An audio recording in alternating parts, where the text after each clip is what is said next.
going through times that ask so much of us: more awareness, more courage, more honest conversations, and burning questions, conversations about our living world is where we come to do exactly that. So thank you for joining us. I'm excited to introduce today's guest, Adrián Villaseñor Galarza.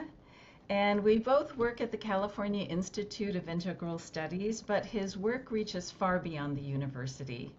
So thank you for joining us. And why don't you start by saying a little more about the work you're involved in? Yeah, thanks, Leslie, for the invitation, and so glad to have the opportunity to chat with you. Yeah, I guess some of the tags that I've used to try and define or give voice to my vocation, they all have one thing in common, and it's the earth, the well-being of the collective web of life. And so, besides the academic scholar work, overall, my vocation has to do with community engagement, especially in the Spanish-speaking countries and peoples. I'm originally from Mexico, so particularly in Latin America, there's two projects that I would like to just briefly name. One of them is the work that reconnects Latin America, which is a beautiful project, training and disseminating the ideas based on Joanna Macy's work and training people how to facilitate that, the work that reconnects, which has been pivotal for many areas. Uh, and then the other one is called the Bioalchemy Institute, and that is a little bit more broad in terms of various areas of focus. One of them being ecopsychology, another one being contemplation and nature, another one being transpersonal development, and the last one, ritual and ancestors. So Mm.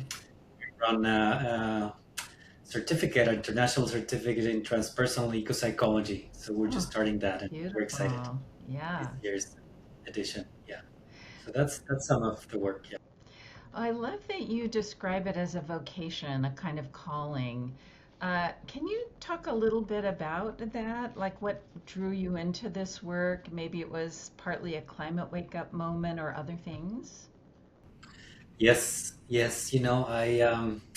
I was thinking about this, and I can name something and then try to pair up with that with the vocational direction. So I was in another lifetime. I was living in Australia, studying marine ecology, coral reefs, the Oh, symbiosis that happens there, and it was beautiful. I was with my partner back in the day. It was the dry tropics, and then I was learning to scuba dive. It was just all what I had imagined, or at least that's what I thought and dreamed of. And it was beautiful. It was amazing experience.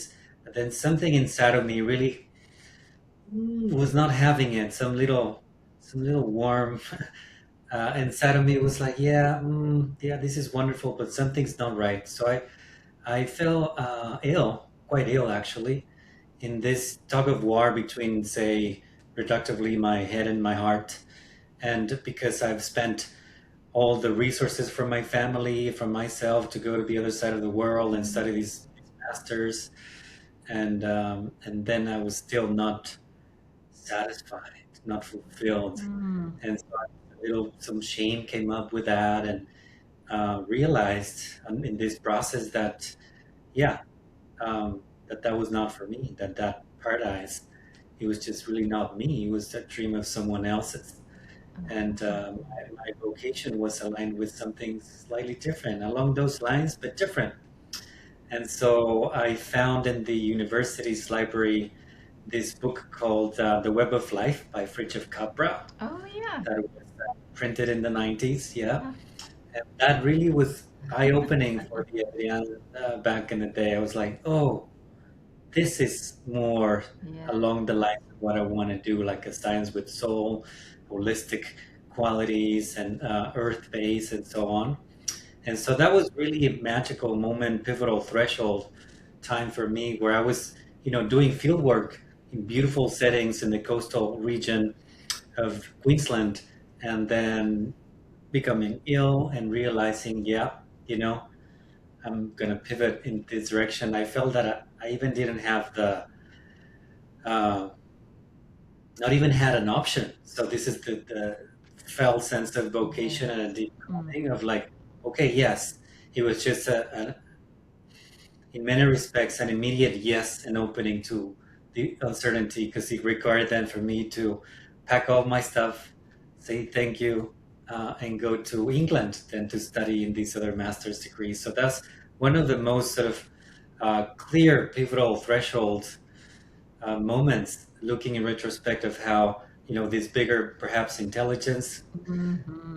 guided me in a different direction. Yes. Yeah. Yes. It's beautiful, especially looking back and seeing the threads and the connections that lead up to where we are now. Yes. Yeah. Yeah.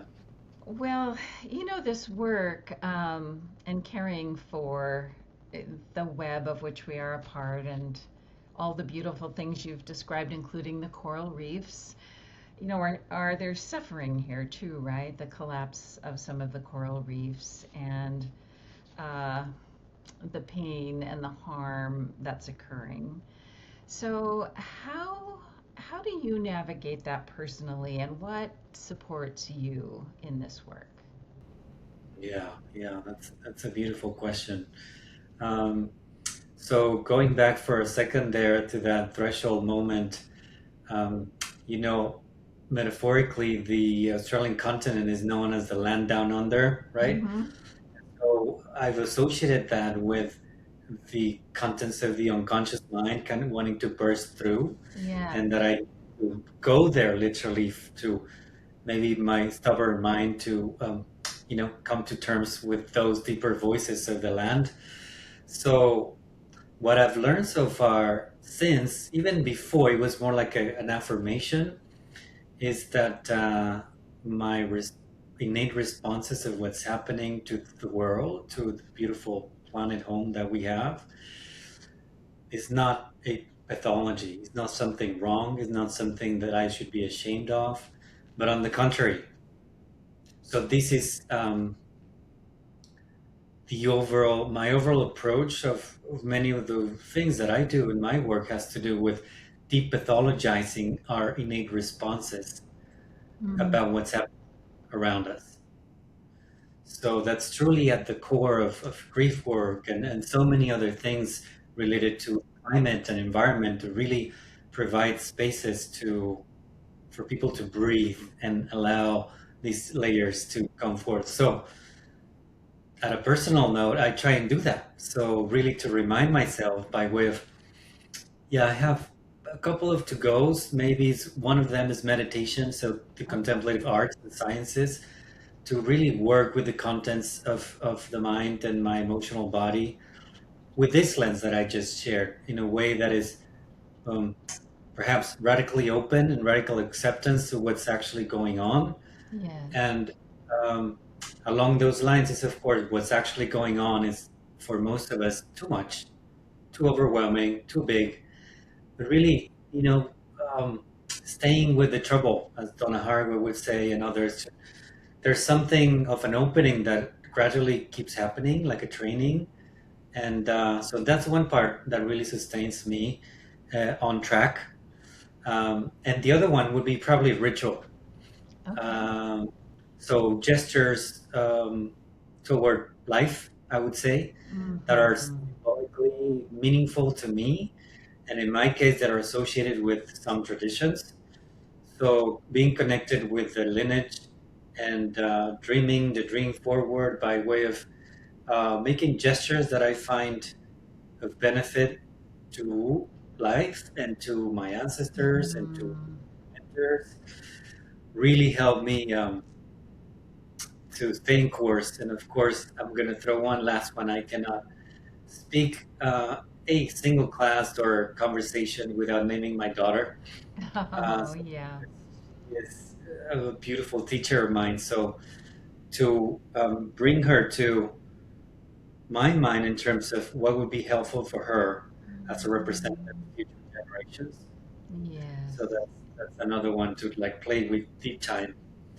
Um, really helps me to see what's actually valuable and real. Mm-hmm. Yes. It's about as real as it gets, right? Yes. Exactly. Well, my next question is very closely related to what you're describing, so maybe you can go into a little more detail, which is that many people listening really care and want to feel like they're making a difference in the direction we want to go, a healthier world, a more just world, a more safe world, but are sort of grappling with how to do that and what might be the most beneficial. And from your perspective and what you've experienced, how could you help guide people to find their way with action? Yeah. Um, One of the rabbit holes that in my life I followed was echoing, ecopsychologists and other wisdom traditions that keep asking this question: why do we keep destroying our home? Yes. It's not because of an evil intent. It's not, but why? Why is it knowing, having all this information and growing problems and crisis, and we still at it? We, primarily industrial inhabitants, right? Um, so for me, going into that rabbit hole, like, oh, maybe it's the new technology, oh, maybe it's this, maybe it's that. Um, my dad used to say to me, like, oh, yeah, son, when he was, in this world, you're gonna discover the new, maybe in the middle of the Amazon, the new vaccine for Oh. something, you know. And it's like, oh, okay. Maybe not as literal now. I hold that invitation from my dad, but what I feel that I can provide a space for people or a container, a vessel, is to, because going in this rabbit hole, the roots that I find of the hydra of the difficulty we're facing is at Mhm. the very psychospiritual level, a Yes. very worldview, uh, story, identity level. So it's profound work. So someone like Rumi would say, perhaps you're looking at the branches, what only happens at the root. Paraphrase. Mm-hmm. That's kind of my Yeah. sort of invitation to delve into the root system and at the soul narrative Yeah. worldview level, and provide people with what deep ecologists would say like a deep experience. Yes. In that way, no amount of sermonizing or convincing is needed, because it's a kind of almost a spiritual conversion that Yes. might take place at that level. Yes. Um, you've talked already about the importance of meditation and ritual um, as things that you come back to, sort of foundational or anchoring for you. Um, is there anything else that you find? Maybe it's a quote like the one you mentioned, or a particular practice that kind of brings you home, so to speak, or brings you to your roots. And to hear as much about it specifically as you're able to share, because again, I think others are looking for ways to participate. Hmm. Yeah.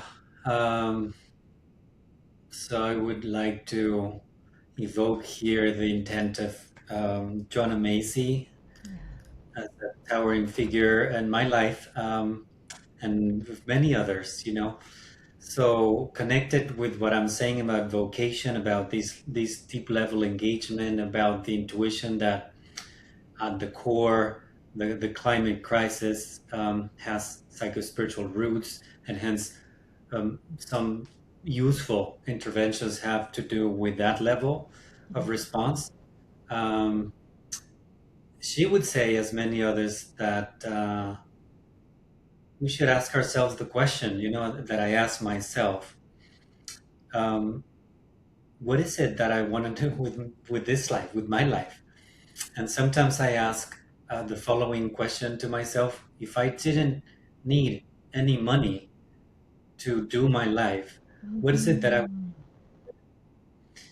And so that resonates, because a lot of us in the system, that they're entrenched in so many, um, really layers of oppression, and that part of the problem. So Yeah. it gets a little complex. But time and time again, I come back to the breath. Basically, I come back to say, what would be the image or one of the questions that I was born with?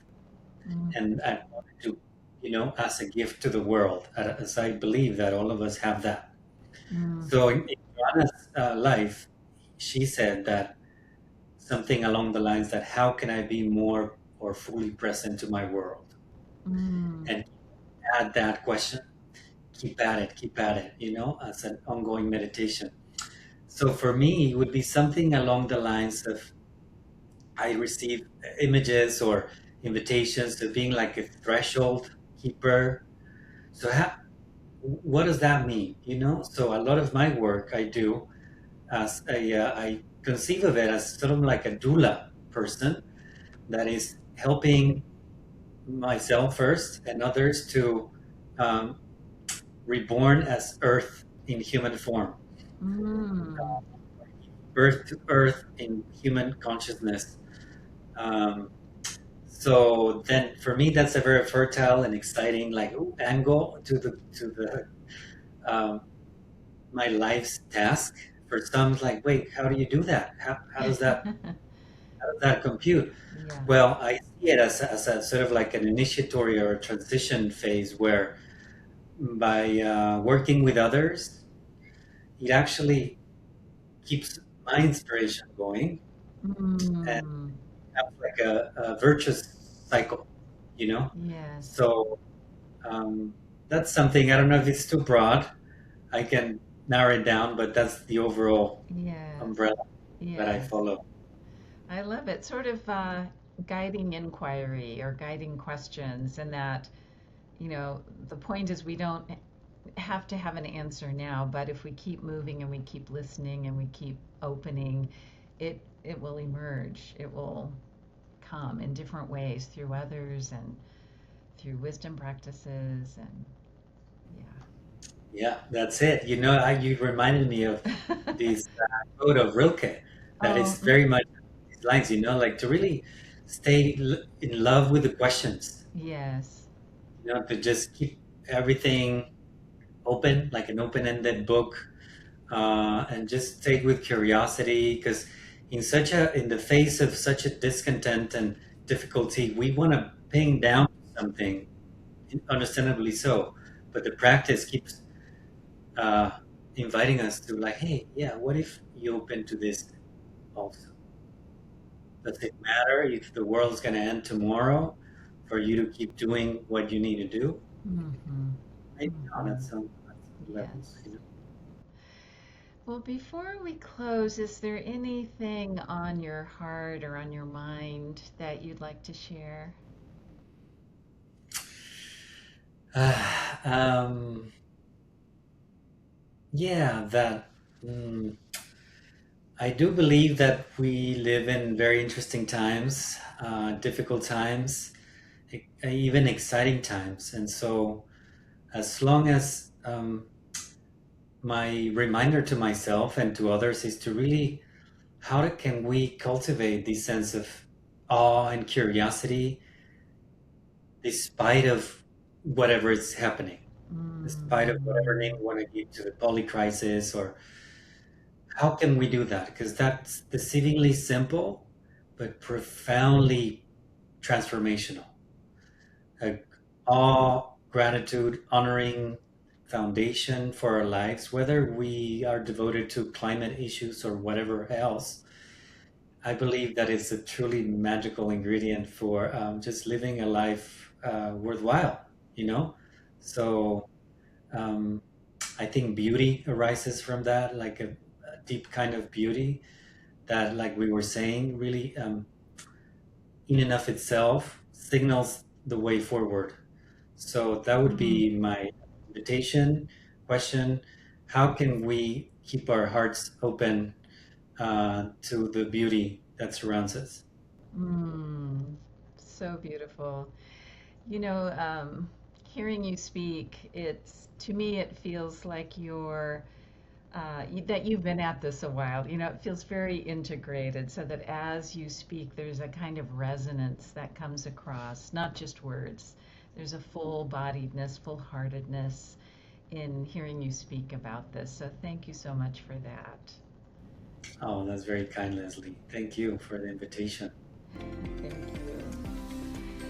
Well, everyone, if you're seeing this video on the screen, you'll see ways to connect with Adrián and see where his events are. And thank you for joining in.